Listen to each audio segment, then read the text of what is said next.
হবা, কারণ আমরা সবাই তো অপরাধী। আর অপরাধী যারা, তারা কার কাছে ক্ষমা চায়? যিনি ক্ষমা করনেওয়ালা তার কাছে। কথা বলেন ঠিক কি ঠিক না? তো আল্লাহ তাআলা যেহেতু আমাদেরকে সৃষ্টি করেছেন, আল্লাহ তাআলা আমাদেরকে দামি করে সৃষ্টি করেছেন, আমাদেরকে কম দামি করে আল্লাহ তাআলা সৃষ্টি করেন নাই। যেমন পৃথিবীর ভিতরে আল্লাহ তাআলা মানুষকে সৃষ্টি করেছেন বড় সম্মানিত কইরা, আবার আল্লাহ তাআলার সৃষ্টি কিন্তু কুকুর। বলেন তো, এই কুকুর সৃষ্টি কি আল্লাহ তাআলার খুব দামি জিনিস না খুব নিকৃষ্ট জিনিস? আল্লাহ তাআলার বড় নিকৃষ্ট জিনিস, যেটা এমন নিকৃষ্ট কারো গায়ে লাগলে, জামা কাপড়ে লাগলে সেই স্থানটা পর্যন্ত নাপাকে পরিণত হয়ে যায়। সেজন্য রব্বুল আলামিন তার সৃষ্টির মধ্যে আমাদেরকে বড় দামি করে বানিয়েছেন, বড় সম্মানিত করেছেন। আল্লাহ তাআলা বলেন, ওয়া কাররামনা বনি আদম, বনি আদমকে আমি রব বড় সম্মান দিয়ে বানিয়েছি, বড় ইজ্জত দিয়ে বানিয়েছি। আল্লাহ তাআলা আমাদেরকে অনেক ইজ্জত দিয়েছেন, অনেক সম্মান, যেটা আমরা কল্পনাও করতে পারবো না। আল্লাহ তাআলা আমাদেরকে বিশেষ করে 5টি কারণে বড় সম্মান দিয়েছেন, বড় ইজ্জত দিয়েছেন। 5টি জিনিসের মধ্যে 1 নম্বর, রব আমাদেরকে যেই কারণে ইজ্জত দিয়েছেন, সম্মানিত করেছেন, দামি করেছেন, তার মধ্যে 1 নম্বর হইল রব সমস্ত কিছু সৃষ্টির পিছনে তার হুকুমকে ব্যয় করেছেন, তার হুকুমকে কাজে লাগিয়েছেন। কিন্তু মানুষ আমরা, আমাদেরকে যখন রব্বুল আলামিন সৃষ্টি করতে চাইলেন, তো রব আমাদেরকে হুকুম কইরা সৃষ্টি করেন নাই। খলাকতু বিয়াদাইয়া, রব বলেন, বান্দারে আমি তোমাদেরকে আমি রবের কুদরতি হাতের স্পর্শ লাগায় সৃষ্টি করলাম। সুবহানাল্লাহ। তাহলে 1 নম্বর, রবের কুদরতি স্পর্শে আল্লাহ তাআলা আমাদেরকে দুনিয়ার জমিনে পাঠাইলেন। মুসলমান ভাইরা রে আমার, এবার আসুন, আল্লাহ তাআলা আমাদেরকে কত বেশি মহব্বত করেন, কত বেশি ভালোবাসেন, এটা যদি আমি বুঝাইতে চাই, হযরত নূহ আলাইহিস সালাতু ওয়াস সালামের একটা কথা আমার মনে পড়ে গেল। আল্লাহ পাক রব্বুল আলামিন হযরত নূহ আলাইহিস সালাতু ওয়াস সালামকে, এই মানুষ জাতিকে আল্লাহ তাআলা কতটা বেশি ভালোবাসেন, কতটা বেশি মায়া করেন, এটা হযরত নূহ আলাইহিস সালাতু ওয়াস সালামকে আল্লাহ তাআলা হারে হারে টের পেয়েছেন। আল্লাহ তাআলা হারে হারে নূহ নবীকে বুঝিয়েছেন। কিভাবে বুঝিয়েছেন? হযরত নূহ আলাইহিস সালাতু ওয়াস সালাম নবী হওয়ার পরে দিনের দাওয়াত আল্লাহ তাআলার হুকুমে দিতেছেন, একত্ববাদ রবের দাওয়াত দিচ্ছেন। দাওয়াত দিতে দিতে দিতে দিতে অল্প সংখ্যক মানুষ হযরত নূহ আলাইহিস সালাতু ওয়াস সালামের প্রতি ঈমান আনলেন, কালিমার দাওয়াত দিলেন। অল্প কিছু মানুষ কালিমাকে গ্রহণ করলেন। হযরত নূহ আলাইহিস সালাতু ওয়াস সালাম যখন দেখলেন যে অধিকাংশ মানুষ এরা কালিমার পথে আসতেছে না, রবকে রব বলে মানতেছেন না, নবীকে নবী বলে স্বীকৃতি দিচ্ছেন না, হযরত নূহ আলাইহিস সালাতু ওয়াস সালাম তখন রব্বুল আলামিনের কাছে অত্যন্ত রাগান্বিত হয়ে, খুব বেজার হয়ে বদদোয়া করে বসলেন যে আল্লাহ, আপনার জমিনে থাইকা, আপনার আসমানের নিচে থাইকা আপনার রিজিক ভক্ষণ করতেছে, আপনার নিয়ামতগুলা এরা হারে হারে ভাবে, পুঙ্খানুরূপে এরা আপনার নিয়ামতগুলাকে ভোগ করতেছে, কিন্তু রব আপনাকে রব বইলা মানে না, তো এদের দুনিয়ার জমিনে থাকার কোনো অধিকার নাই, আপনি এদেরকে ধ্বংস করে দেন। হযরত নূহ আলাইহিস সালাতু ওয়াস সালাম আল্লাহ তাআলার কাছে বলতেছেন, রব্বি লা তাযার আলাল আরদি মিনাল কাফিরিনা দাইয়ারা, ও রব আপনি এদেরকে ধ্বংস করেন, এমন ভাবে ধ্বংস করবেন এদের বাড়ি, এদের ঘর, এদের সম্পদ যা কিছু আছে সব কিছু বিলীন করে দেন, সব কিছু নস্যাৎ করে দেন, এদের যেন কোনো অস্তিত্বই না থাকে। আল্লাহ তাআলা হযরত নূহ আলাইহিস সালাতু ওয়াস সালামের বদদোয়া এমন ভাবে কবুল করলেন যে আল্লাহ তাআলা এই বদদুয়ার কারণে ইমানদারকে ব্যতীত আর সবগুলারে প্লাবন দিয়া ধ্বংস করে দিলেন। হযরত নূহ আলাইহিস সালাতু ওয়াস সালাম যখন প্লাবন শেষ হলো, এরপর যখন হযরত নূহ আলাইহিস সালাতু ওয়াস সালাম কোন দ্বীপের মধ্যে বিচরণ ঘটাইলেন, হযরত নূহ আলাইহিস সালাতু ওয়াস সালাম দ্বীপের মধ্যে যখন নামলেন, নামার পর আল্লাহ তাআলা বলতেছেন, কিরে নূহ, তুমি তো সুন্দরভাবে দ্বীপের ভিতরে নেমেছো, তো এবার আমার একটা হুকুম, তুমি হুকুমটি পালন করো। হুকুম কি? আল্লাহ তাআলা হযরত নূহ আলাইহিস সালাতু ওয়াস সালামকে বললেন, যে নূহ, তুমি এবার কিছু হাড়ি, কিছু পাতিল, কিছু কলসি, এগুলো তুমি নিজে বানাও, নিজে তৈরি করো। হযরত নূহ আলাইহিস সালাতু ওয়াস সালাম এইগুলো সুন্দর করে বানাইলেন, তৈরি করলেন। যখন তৈরি করা শেষ হয়ে গেল, হযরত নূহ আলাইহিস সালাতু ওয়াস সালামকে আল্লাহ তাআলা বলতেছেন, নূহ, তাহলে তোমার সবকিছু কি তৈরি করা শেষ? নূহ নবী বলতেছেন যে আল্লাহ, আমার সবকিছু তৈরি করা শেষ হয়ে গেছে, কোনো কিছু আর বাদ নাই।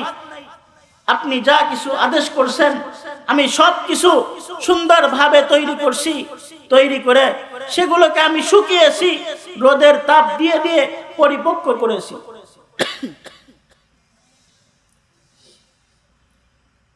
হযরত নূহ আলাইহিস সালাতু ওয়াস সালাম যখন এই কথা বললেন, তো আল্লাহ বললেন যে নূহ, তাহলে তোমার হাতে একটা লাঠি উঠাও, যেগুলা বানাইছো এগুলা আবার তুমি সব ভেঙে তছনছ করে দাও।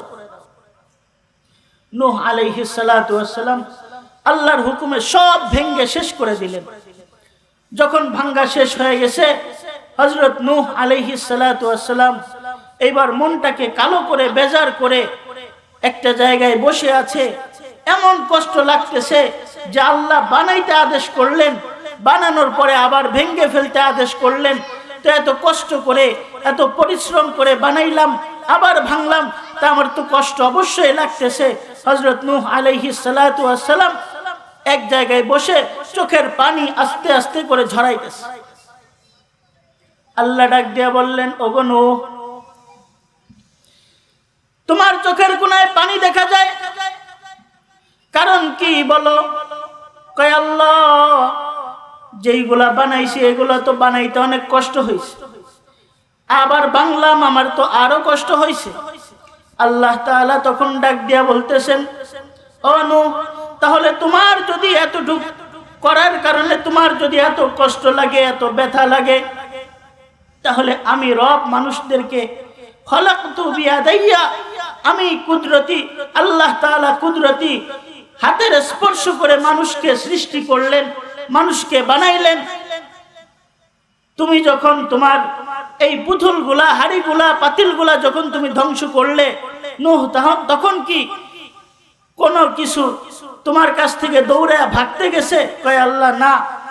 তখন বলতেছে, তাহলে তুমি যখন হাড়ি পাতিলগুলারে বাড়ি দিছো, তখন কি কোনো হাড়ি পাতিল বলছে যে না, আমাকে তুমি বাড়ি দিও না, আমি কষ্ট পাবো?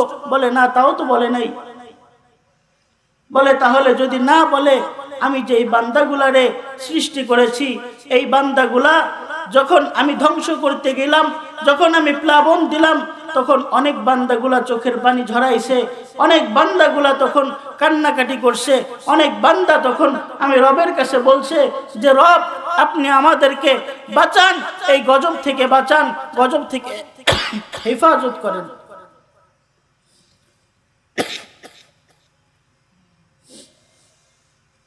তাহলে এই ঘটনার দ্বারা বোঝেন আল্লাহ তাআলা আমাকে আপনাকে কতটা ভালোবাসেন, কতটা মায়া করেন।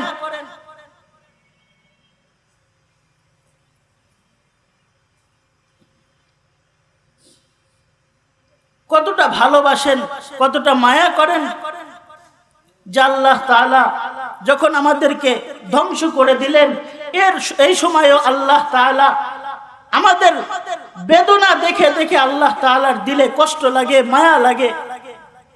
এটা ভালোবাসার একটা বহিঃপ্রকাশ।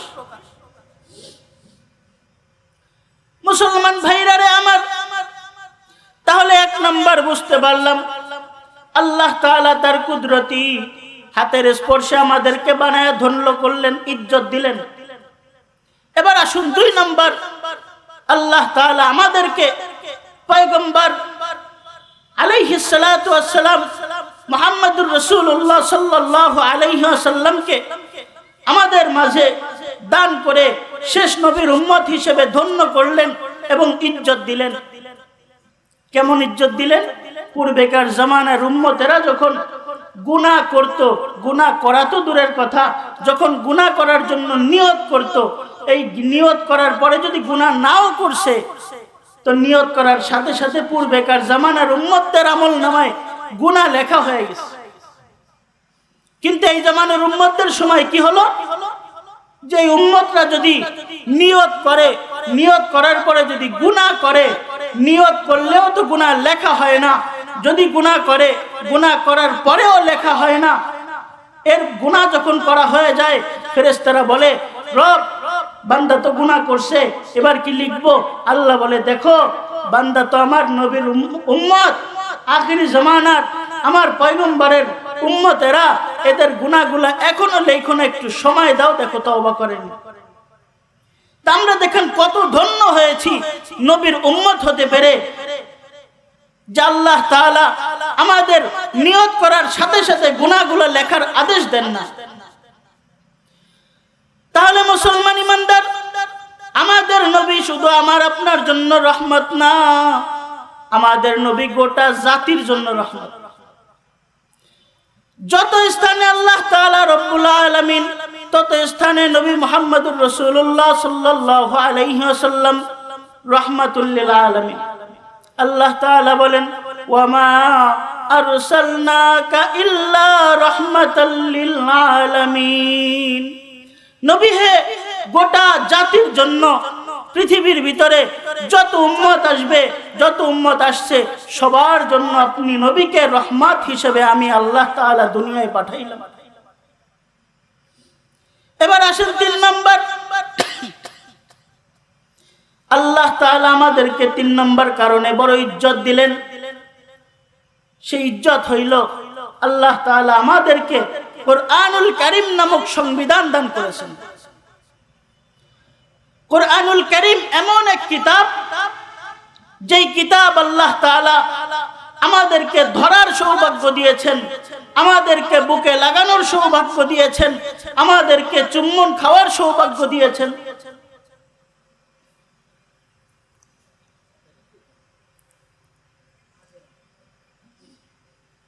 এই কোরআন যেই বান্দার সিনায় চলে যাবে, ওই বান্দাকে আল্লাহ তাআলা দামি বানায় দিবেন। যেই বান্দার দিলের মধ্যে কোরআন গেঁথে যাবে, আল্লাহ তাআলা সেই বান্দাকে ইজ্জতওয়ালা বানিয়ে দিবেন।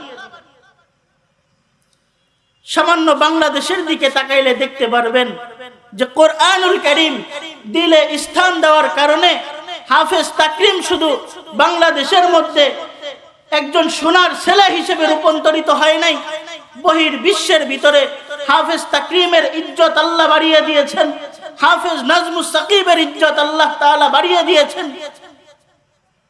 এভাবে হাফেজ জাকারিয়ার ইজ্জত আল্লাহ তাআলা বাড়িয়ে দিয়েছেন, হাফেজ রাহাতের ইজ্জত আল্লাহ তাআলা বাড়িয়ে দিয়েছেন। তো সব হচ্ছে কোরআনুল কারীমের সংস্পর্শে আসার কারণে। কোরআন যদি আপনি আমি দিলে লালন করতে পারি, আপনি আমি কোরআনের সাথে সুসম্পর্ক করতে পারি, অবশ্যই অবশ্যই আল্লাহ তাআলা আপনাকে আমাকেও তাদের মতো দামি করবেন। 4 নম্বর, আল্লাহ তাআলা যে কারণে আমাদেরকে ইজ্জত দিলেন তার মধ্যে 4 নম্বর কারণ হলো আল্লাহ তাআলা আমাকে আপনাকে আকল দিয়েছেন। এই আকল কোন পশু পাখিকে আল্লাহ তাআলা দেন নাই, কারণ পশু পাখিকে আকল যদি আল্লাহ তাআলা দিত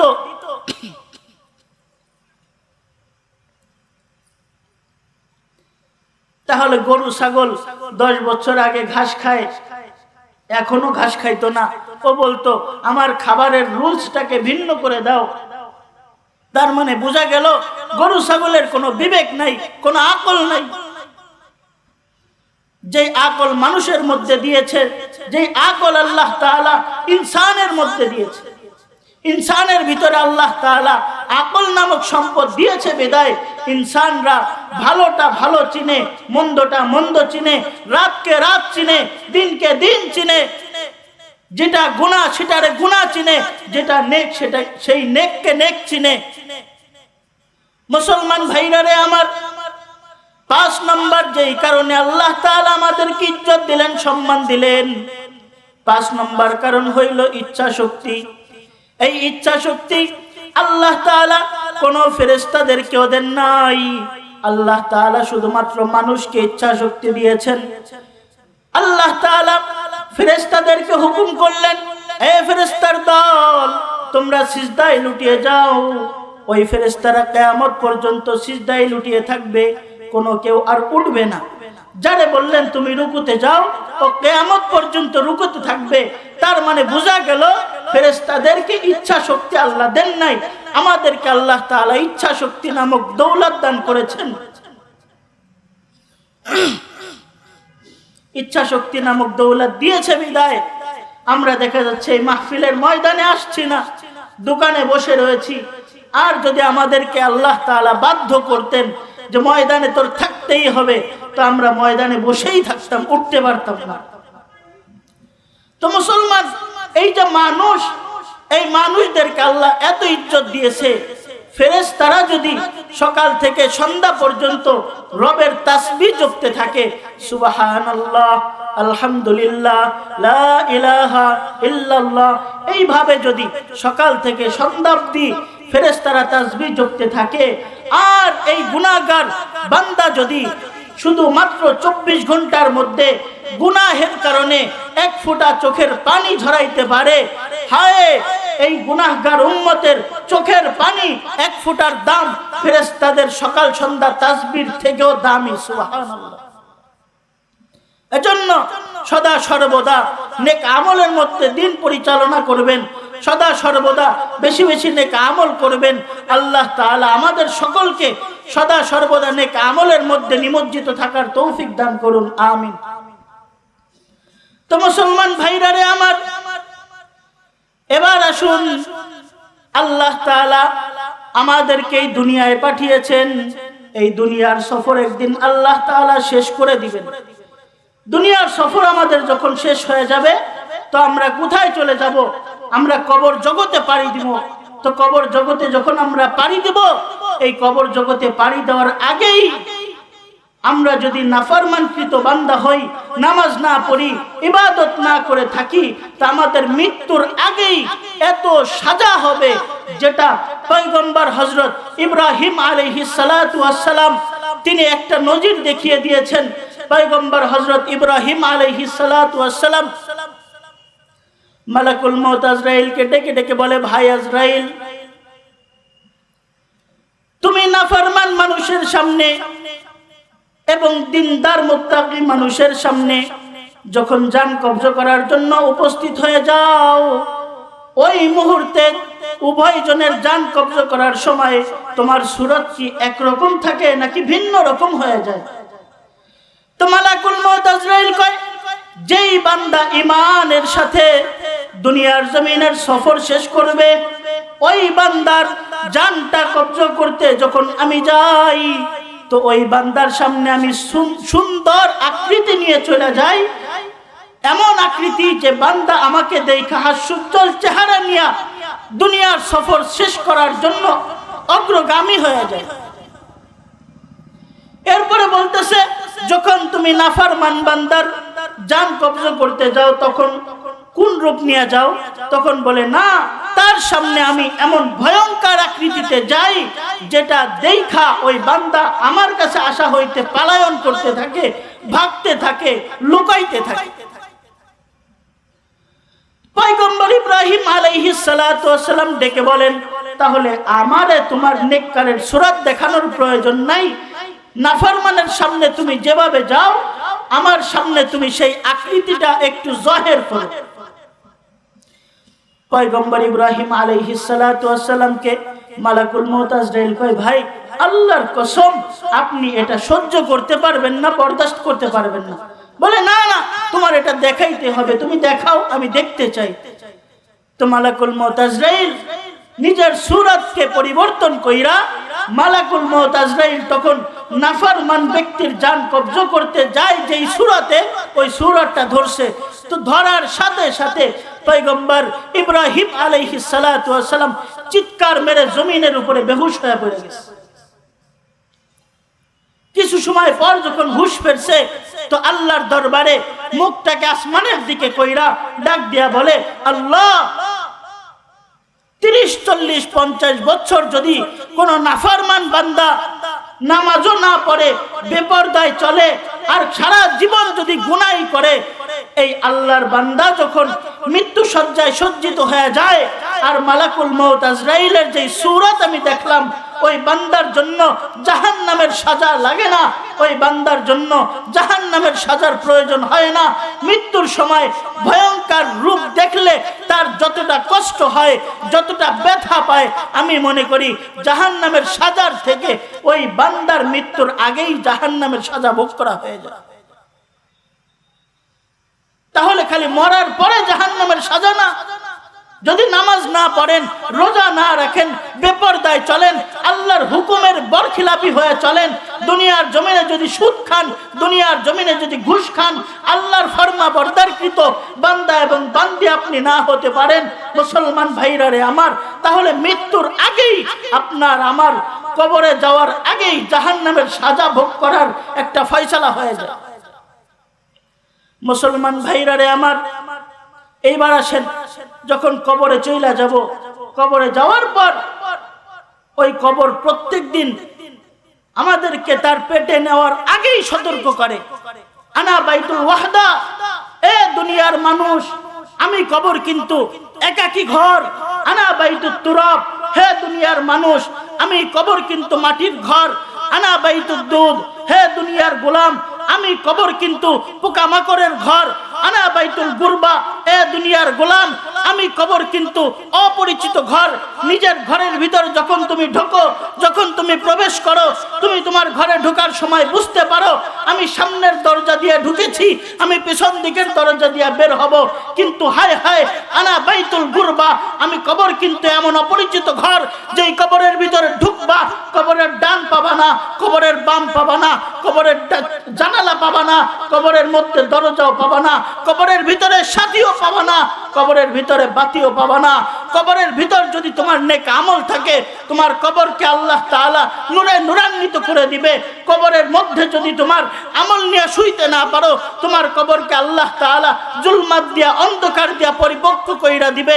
মুসলমান ভাইরা রে আমার, কবরের মধ্যে যখন শুয়ে যাব, শুয়ে যাওয়ার পরে মেম্বার চিনবে না, নেতা চিনবে না, সিরা খেতা চিনবে না, কবিরাজ চিনবে না, পীর চিনবে না, বুজুর্গ চিনবে না। প্রত্যেকটা মানুষের কাছে আল্লাহর পক্ষ থেকে ফেরেশতা চইলা যাবে। চইলা যাওয়ার পর 3টা প্রশ্ন করা হবে।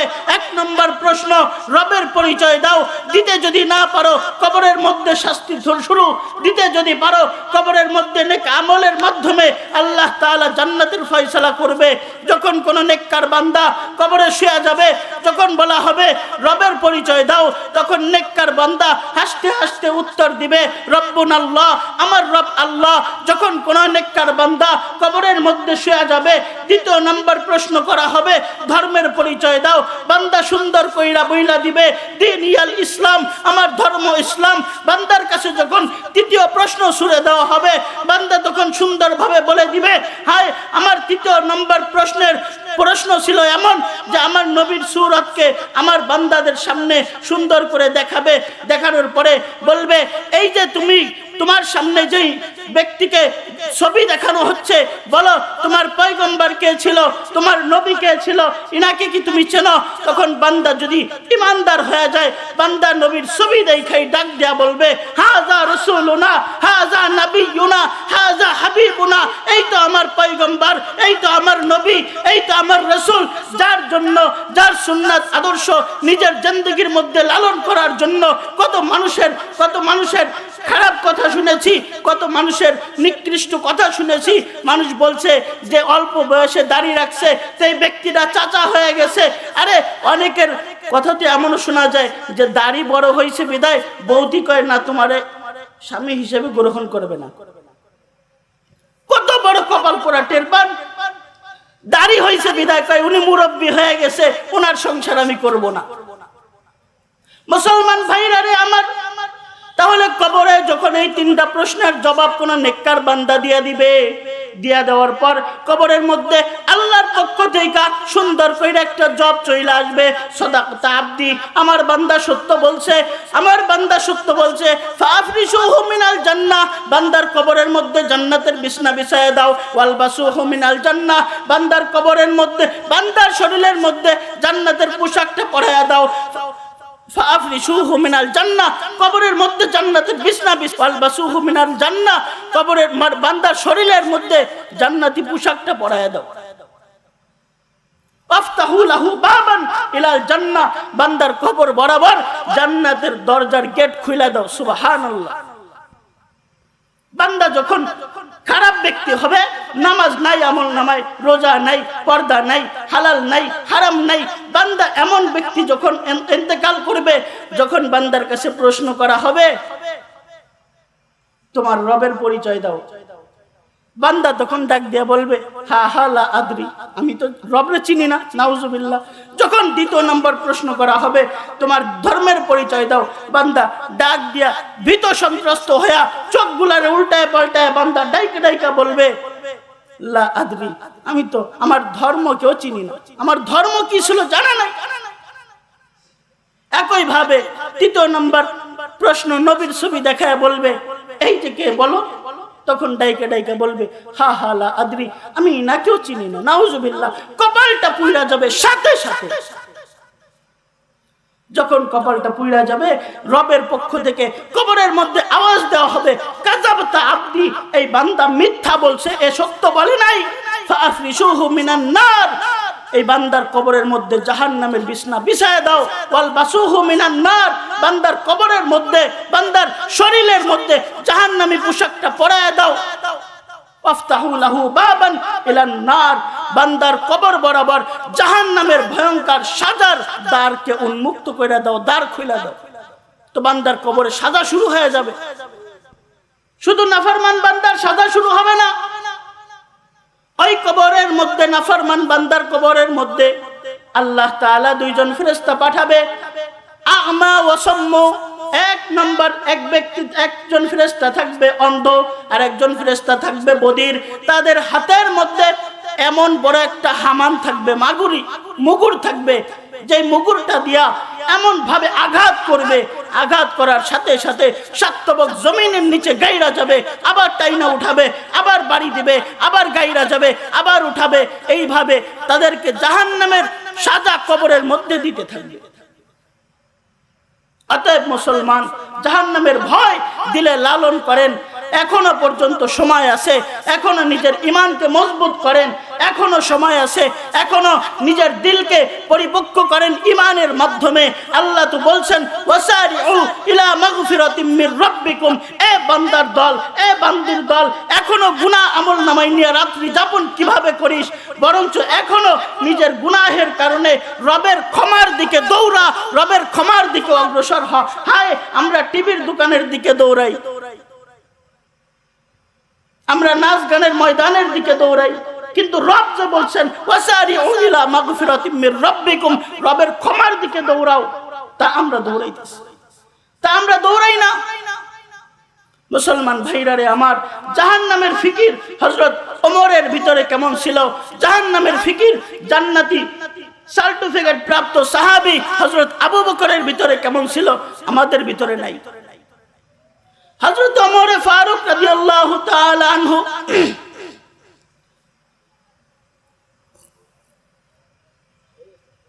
তার ভিতরে জাহান্নামের এতটা ভয়, বিষাক্ত খঞ্জর নিয়া ইহুদি মাজুসি আবু লুলু যখন তার সিনা বরাবর ফিরে ফেললেন, তাকে হত্যা করার পায়তারা চালাইলেন, হযরতে ওমর ফারুক রাদিয়াল্লাহু তাআলা আনহু জমিনে লুটায় পইড়া গেলেন। যখনই জমিনে পইড়া গেছে, হযরত ওমর ফারুক রাদিয়াল্লাহু তাআলা আনহু অজ্ঞান হয়ে গেলেন। একজন সাহাবী দৌড় দিয়া গিয়া হযরত ওমরের গর্দানটাকে তার রানের পুরোর উপরে রাখলেন। হযরত ওমর হুঁশ ফিরা এই মাথাটাকে তার রানের উপর থেকে টান দিয়া নামায়া জমিনের মধ্যে রক্ত মাখা শরীর নিয়ে ঘষে আর ডেকে ডেকে বলে, ওয়াইলুল লাকা ইয়া ওমর ইল্লাম ইয়াগফির লাকা রাব্বুক। হে ওমর, নিজেকে ভৎসনা দিচ্ছে আর বলতেছে, হে ওমর, তোর রব, তোর আল্লাহ যদি ওমর তোকে ক্ষমা না করে, তুই ওমর বড় বিপদে পড়ে যাবি, বড় মুসিবতের মধ্যে পড়ে যাবি। হযরত ওমরের যদি মৃত্যু নিয়ে এত টেনশন, হযরত ওমরের যদি রবের ক্ষমা পাওয়ার আশায় এত টেনশন থাকে, আর আমাদের কোনো টেনশনই নেই, আমাদের কোনো চিন্তাই নেই। বাস রব রিজিক দিচ্ছেন, খাইতেছি, বাস রব জীবিত রাখছেন, টিভি দেখতেছি, বাস রব জীবিত রাখছেন, জিনা করতেছি, বাস রব জীবিত রাখছেন, খারাপ কাজে শামিল হচ্ছি। কিন্তু একটা বার চিন্তা নাই যে ওই রবের সামনে একদিন না একদিন আমাদেরকে দাঁড়াইতে হবে, দণ্ডায়মান হতে হবে। সেদিন রব আমাদের সব কিছু, লা তাখফা মিনকুম খাফিয়া, সব আল্লাহ তাআলা গোপন জিনিসকে প্রকাশ করে দিবে। সেদিন তো কেউ বলতে পারবেন না, আল্লাহ আমার গোপন জিনিসটাকে একটু ঢাইকে রাখেন। সেদিন তো সব উন্মুক্ত করে দিবে রব। সেদিন কোথায় পালাবেন, কোথায় পালাবেন? সেদিন উপায় নাই। এজন্য মুসলমান ভাইরা রে আমার, হযরতে আবু বকর সিদ্দিক রাদিয়াল্লাহু তাআলা আনহু, জাহান্নামের ভয় তার ভিতরে কেমন ছিল দেখেন। হে আপনি আবি কুহাফা, হে আপনি আবি কুহাফা, ইয়া লাইতা, হে আপনি আবি কুহাফা, হে কুহাফার সন্তান, নিজেকে ভৎসনা দিচ্ছেন আর ডেকে ডেকে বলতেছেন যে আমি যদি গাছের লতা পাতা হইতাম তো ওদাত আই তো কাল, আমি যদি গাছের লতা পাতা হইতাম, ছোট যে লতা পাতা এদিক সেদিক বেয়ে যায়, গাছ গাছালির ভিতরে মাথা থাকে না, তিনি ভৎসনা দিচ্ছেন আর বলতেছেন আমি যদি গাছের লতা পাতা হইতাম তাহলে কতই না ভালো হইতো, রবের দরবারে হিসাবের কাঠগড়ায় আমি আবু বকরের দাঁড়াইতে হতো না। আবু বকর মৃত্যুর টেনশন, হযরত ওমরের মধ্যে মৃত্যুর টেনশন, আর আমাদের মধ্যে মৃত্যুর কোনো টেনশনই নাই। প্যারে হাজিরিন, মরণ যখন চলে আসবে, 1 মিনিট আগেও যাব না, 1 মিনিট পরেও যাব না। এই যে সামনে আপনারা বসেছেন, 2 বছর আগে আমার এই ময়দানে আমি বয়ান করতেছি, ইনাম্মির নানা, এই যে তালমে আনানা, তারপরে ওইদিকে এসকেন্দার মামা, এরকম আরো কতজন এই সামনে বসে বসে বয়ান শুনছে আর চোখের পানি ছাড়ছিল। 1টা বছর 2টা বছর ঘুরতে না ঘুরতে তারা কোথায় চলে গেছে, কেউ নাই, সব কবরের বাসিন্দা। জানাজায় যখন আমরা যাই, তা আমরা সুন্দর করে জানাজাটা পইরা চলে আসি, অথচ আমাদের উচিত ছিল জানাজার থেকে শিক্ষা নেওয়া, জানাজার থেকে উপদেশ নেওয়া, যে আজকে আমি যার জানাজা পড়তেছি, শত শত মানুষের ভিড়ে আমি সুন্দর করে দাঁড়িয়ে তাকবীর দিচ্ছি, দোয়া পড়তেছি, জানাজা পড়তেছি, কিন্তু এমন হতে পারে বাবা, ওরকম জানাজার নামাজে সবাই দাঁড়ায় যাবে, কিন্তু আমি যেখানে দাঁড়ানো ছিলাম ওই জায়গায় অন্য ব্যক্তি দাঁড়াবে, কিন্তু সামনে যেই ব্যক্তি শোয়া ছিল ওই ব্যক্তি শোয়া থাকবে না, বরঞ্চ আমার লাশ ওই স্থানে শোয়া থাকবে। এই চিন্তা, এই ফিকির কয়জন জানাজা থেকে করেন বলেন? যদি এই চিন্তা ফিকির প্রত্যেকটা ব্যক্তি জানাজার থেকে করত, তাহলে দেশের মধ্যে অরাজকতা থাকতো না, দেশের মধ্যে খারাপ মানুষের সয়লাভ থাকতো না, সবাই ভালো হয়ে যেত, সবাই ভালো হয়ে যেত। এজন্য মুসলমান ভাইরা রে আমার, সব সময় একটা জিনিস চিন্তা করব, একটা জিনিস ফিকিরে আনবো, যে এই দুনিয়ার থেকে রবের দরবারে একদিন চলে যেতে হবে। তবে রবের দরবারে যখন আপনি যাবেন, ওই রবের দরবারে আপনি কি নিয়ে যাবেন, আমলটা কি নিয়ে যাবেন, রবের সামনে নিজের আমলটা কিভাবে উপস্থাপন করবেন। আপনি যখন খারাপ কাজের জন্য জাহান্নামবাসী হয়ে যাবেন, আপনি যখন জাহান্নামের দিকে দৌড়ায় চলে যাবেন, আল্লাহর নবী দৌড় দিয়ে আইসা বলবে, আল্লাহ এটা তো আমার উম্মতের মতো দেখা যায়, তো আমার উম্মত জাহান্নামে যাচ্ছে, রব আপনি না বলছেন উম্মত রে জাহান্নামে দেবেন না, কিন্তু উম্মত দে জাহান্নামের দিকে দৌড়াচ্ছে। তা আল্লাহর নবীর হাতের মধ্যে আমল নামাটা উঠায় দিবে। কি দিবে? আমল নামা উঠায় দিবে। আমল নামাটা পাওয়ার পরে নবীজি আমল নামাটা দেখবে, দেখা বলবে, উম্মত কিরে, আমল নামার মধ্যে ফরজ নামাজ, ফজরের নামাজ কোথায়, জোহরের নামাজ কোথায়, আসরের নামাজ কোথায়, মাগরিবের নামাজ কোথায়, ইশার নামাজ কোথায়, শুধুমাত্র জুমার নামাজ 2 রাকাত, আগের সুন্নাতটা কোথায়, পিছনের সুন্নাতটা কোথায়, আমলের মধ্যে পর্দার আমল তো নাই, আমলের মধ্যে শুধু সুদ দিয়া ভরা। কিরে উম্মত, সুদের আমলটা মানে সুদের কাজ না করলে কি পেট চলতো না উম্মত? ঘুষের কারবার না করলে কি পেট চলতো না উম্মত? বেপর্দা নারীদের চেহারা না দেখলে কি জিন্দেগি পার হতো না উম্মত? তখন কি জবাব দিব ভাই, কি জবাব দিব তখন? হায় হায়, রব্বুল আলামিন এত সুন্দর সূরত দিলেন, এত সুন্দর আকৃতি দিয়া সৃষ্টি করলেন। কেমন সুন্দর আকৃতি রব দিলেন। 4টা কসম খেয়ে রব বলেন, ওয়াত্তিন, 3 ফলের কসম, ওয়াজ্জাইতুন, জাইতুনের কসম, ওয়াতুর সিনিন, তুরে সিনিনের কসম, ওয়াহাদাল বালাদিল আমিন, বালাদে আমিনের কসম, নিরাপত্তা ভূমির কসম খেয়ে রব্বুল আলামিন বলেন, লাকাদ খালাকনাল ইনসানা ফি আহসানি তাকওয়িম। বান্দা, তোর চেহারাকে এত সুন্দর করে বানাইলাম, তোর সূরতকে এত সুন্দর করে বানাইলাম, তোর আকৃতি, তোর গঠন এত সুন্দর করে বানাইলাম। আমি চাইলে তোরে বিকলাঙ্গ বানাইতে পারতাম, কিন্তু না, তোরে তা বানাইলাম না। আমি চাইলে তোরে পঙ্গু বানাইতে পারতাম, না না, আমি তোরে তা বানাই নাই। আমি চাইলে তোরে একটা চোখ কানা বানাইতে পারতাম, কিন্তু না না, আমি তোরে তা বানাই নাই। বান্দা, তোরে সব কিছু পরিপূর্ণ ভাবে দিলাম, তোরে সব কিছু পরিপক্ক ভাবে দিলাম। দেওয়ার পরেও বান্দা, কিভাবে আমি রবকে ভুইলা গেলি? কাইফা তাকফুরুনা বিল্লাহ, কিভাবে আমি রবের নাফরমানি করলি উম্মত? একটা বার কি ফিকির করলি না? একটা বার কি ফিকির করলি না? তোর মরার পরে আমি রব তো তোরে জাহান্নাম দিতে চাই না, কিন্তু তোর কৃত কর্মের কারণে তুই তো জাহান্নামের ফয়সালা হয়ে যাইতেছিস। রব ডাক দিয়া দিয়া বলতেছেন, রব ডাক দিয়া দিয়া বলতেছেন, উম্মত এখনো জাহান্নাম থেকে বাঁচো। এই যে ময়দান, এই ময়দানে কোরআন হাদিস থেকে আলোচনা করবে কিভাবে আপনাদের জিন্দেগি পরিচালনা করবেন, কিভাবে আপনারা নিজের জিন্দেগিটাকে আমল দিয়া পরিপক্ক করবেন, আমল দিয়া জিন্দেগি পূর্ণ করবেন। এইগুলাই হযরত উলামা একরামগণ বলবেন। মাওলানা এই যে মাহমুদুল হাসান খান সাহেব আছে, এত সুন্দর ভাবে বুঝায়, মনে হয় হুজুর যখন আলোচনা করেন তখন মনে হয় ছাত্রদেরকে দর্শ দিচ্ছেন। ছাত্রদেরকে মানে মায় যেমন নেলাটা খাওয়ায় দেয়, ওনার আলোচনা শুনলে বুঝবেন যে আলোচনাটা কেমন যেন গালে উঠায় দিচ্ছে। তিনাদের আলোচনা শুনেন, এনাদের আলোচনা শুনে শুনে জীবনকে পরিচালনা করার সিদ্ধান্ত নেন। বাবা, এখনো জীবনকে মানে আলাদা করার সিদ্ধান্ত নেন। হায় বালিশে মাথা দেন, সারাটা জিন্দেগি 30টা বছর হয়ে গেল, কিভাবে পার করলাম, আর কয়টা দিন বাঁচবো, কারোর তো কোনো গ্যারান্টি নাই। হায় ভাই, মৃত্যুর যদি কোনো গ্যারান্টি থাকতো, মৃত্যুর যদি কোনো নিশ্চয়তা, কোনো বয়স থাকতো, তাহলে আমার কবির মামার সন্তান মোহাম্মদ আরিফ অল্প বয়সে মৃত্যুবরণ করতেন না।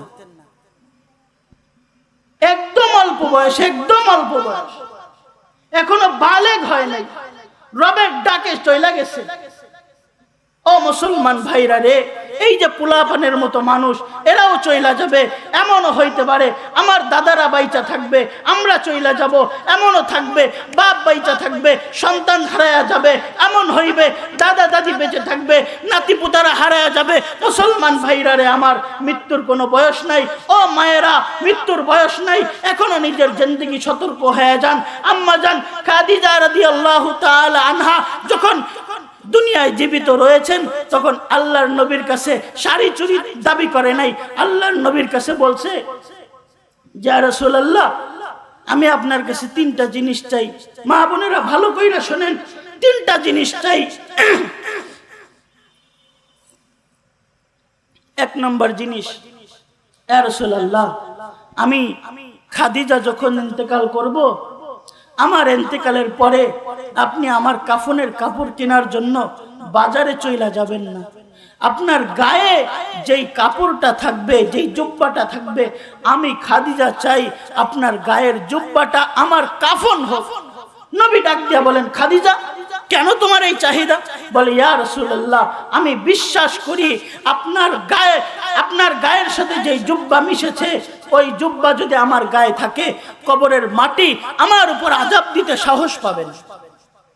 বলে তোমার দ্বিতীয় নম্বর চাহাত কি? বলো, আমি পূর্ণ করার জন্য চেষ্টা করব। তখন ডাক দিয়া বলে, আমার দ্বিতীয় নাম্বার চাওয়া হলো, যখন কবর খুঁড়বেন ইয়া রাসূলুল্লাহ, কবরের চতুর্পাশে একটু আপনি ঘুরবেন, কবরের সাথে একটু আপনি আলিঙ্গন করবেন। বলে এটা করলে কি ফায়দা হবে?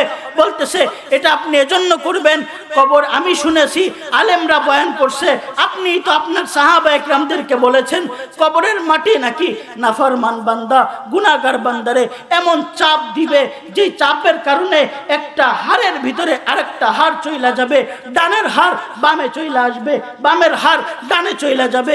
এত ভয়ঙ্কর সাজা আমি খাদিজা সহ্য করতে পারবো না, আমি খাদিজা বরদাস্ত করতে পারবো না। ইয়া রাসূলুল্লাহ, আমি বিশ্বাস করি আপনি যদি কবরের পাশ দিয়ে একটু আলিঙ্গন করেন, কবরের মাটি হয়তো ভেঙ্গে আমাকে চাপ দিবে না। ও মায়েরা, ও বোনেরা, আপনারা একটু চিন্তা করেন, স্বামীর সাথে এতটুকু ভালো মহাব্বত আপনারা রাখছেন কিনা? স্বামীরে আপনি তুই তামারি ওইরে কথা বলেন, স্বামীর সাথে আপনি রাখাল জোকালের মতো কথা বলেন, স্বামীকে মোটেই দাম দেন না। অথচ মনে রাখবেন, বাপ আপনার রাজসিংহাসনের কোনো পদবি পেতে পারে, মা আপনার শেখ হাসিনা হইতে পারে, মা খালেদা জিয়া হইতে পারে, আপনার বাবা এরকম ভাবে তারেক জিয়া হইতে পারে, তারেক রহমানের মতন এরকম পদ পদবীর মালিক হইতে পারে। তবে স্বামী যদি আপনার উপর অসন্তুষ্ট থাকে, আপনার জান্নাত জাহান্নাম আপনার বাপ দাদার না, না যে আপনি শুবেন আপনারা জান্নাত দিবে। স্বামী রেজা আপনার জন্য জান্নাত, স্বামী নারাজ আপনার জন্য জাহান্নাম। তৃতীয় নম্বর খাদিজা কয়, ইয়া রাসূলুল্লাহ, আমি শুনেছি কবরের সওয়াল জবাব এটা বড় কষ্টকর, এটা আমি তো দিতে পারবো কিনা জানি না, আমার তো বড় ভয় হয় যদি আমি কবরের সওয়াল জবাবটা না দিতে পারি। ইয়া রাসূলুল্লাহ, আমারে যখন কবরে রাখবেন, আপনি আমার কবর থেকে ত্যাগ করে চলে যাবেন না, আপনি কিছু সময় আমার কবরের পাশে থাকবেন, যাতে করে সওয়াল জবাবটা আমার জন্য আসান হয়, আমি যাতে সওয়াল জবাবটা সুন্দর করে রবের ফেরেশতার কাছে উপস্থাপন করে দিতে পারি। ও মুসলমান, ও আমার মায়ের জাত, ও আমার বোনের জাত, স্বামীর সাথে কতটা সুসম্পর্ক। স্বামীর কাছে শাড়ি চাই নাই খাদিজা, স্বামীর কাছে চুরি চাই নাই খাদিজা, বরঞ্চ কিতাবের মধ্যে আছে খাদিজা রাদিয়াল্লাহু তাআলা আনহার এক মন না, 2 মন না, প্রায় 40 মনের উপরে স্বর্ণ ছিল। খাদিজা যখন নবীর সাথে বিবাহ বন্ধনে আবদ্ধ হয়েছে, সমস্ত স্বর্ণ খাদিজার যা কিছু ছিল সব কিছু স্বামী মুহাম্মদ সাল্লাল্লাহু আলাইহি ওয়াসাল্লামের পায়ের সামনে উপস্থাপন করছে, ইসলামের জন্য বিসর্জন দিয়েছে। আর বর্তমান স্ত্রীরা স্বামীর ঘাড়ের উপরে পা রাইখা বলে, ঈদের সময় কাপড় একটা দিলি দাও, নলি সাওয়াল। কিন্তু সমাজের মধ্যে আরো 4-5টা অনেক আছে আমার পছন্দ মতো, তুই দিবি নাহলে আর একটার সাথে চলে যাব, তুই দিবি না তোর সংসার করব না, তুই দিবি তোর সংসার করব। আচ্ছা বলেন তো, এটা কি ভালোবাসা না এটা আর কোনটা? কোন তো এটা ভালোবাসা। আর এই ভালোবাসা যার মধ্যে থাকবে জান্নাত তার জন্য, এই ভালোবাসা যার মধ্যে থাকবে না, সে বড় বংশের মাইয়া হোক, বড় বংশের সওয়াল হোক, বড় বংশধারী হোক, বড় লিবাসদারি হোক, কাজ হবে না। স্বামী অসন্তুষ্ট তো জাহান্নাম, স্বামী অসন্তুষ্ট তো জাহান্নাম। ও মা বোনেরা, আপনারা শুধু এখানে আলোচনা শুনতে আসবেন না, আমি আপনাদের কাছে অনুরোধ রাখবো, এখান থেকে দিল পরিবর্তন করবেন, এইখান থেকে সিদ্ধান্ত নেন। স্বামীর উপরে যদি আপনি নারাজ থাকেন, স্বামী আলোচনা থেকে বাসায় ফেরার সাথে সাথে স্বামীর পা ধইরা মাপ চাবেন, স্বামীকে জড়ায় ধইরা, হ্যাঁ 14 ফেব্রুয়ারি আসতেছে, বাগান সাগানে যাইয়া পরের মায়েরে বলবা আই লাভ ইউ। কেন? আজকে মাহফিল শেষ করে যাইয়া নিজের স্বামীকে বলবা জড়ায় ধইরা, সুন্নাত, নবীর সুন্নাত, স্বামীকে জড়ায় ধরবে স্ত্রী, এটা সুন্নাত। সুন্দর করে স্ত্রী স্বামীকে জড়ায় ধইরা বলবে আই লাভ ইউ, স্বামী আমার অনেক কষ্ট দিয়েছি, অনেক অপমান করেছি, আর নয়, আর নয়, আপনার কাছে মাপ চাই, রবের কাছে মাপ চাই, আমারে আপনি ক্ষমা কইরা দেন, আমারে আপনার ভালোবাসার মহব্বত দিয়া আমাকে আপনি গ্রহণ করেন, আর জীবনে আপনার সাথে অন্যায় করব না, আর জীবনে আপনার সাথে অপরাধ করব না। যদি এরকম সুন্দর স্বামী স্ত্রীর একটা মধুর মিলন যদি আপনারা উপহার দিতে পারেন। রব ঘোষণা দিয়েছেন ওই সমস্ত দাম্পত্যের জন্য রব জান্নাত উপহার দিবেন। সুবহানাল্লাহ। যেই কথাগুলো বললাম আল্লাহ তাআলা আমাদের সকলকে আমল করার তৌফিক দান করুক। ওয়া মা আলাইনা ইল্লাল বালাগ। আসসালামু আলাইকুম ওয়া রাহমাতুল্লাহি ওয়া বারাকাতুহু।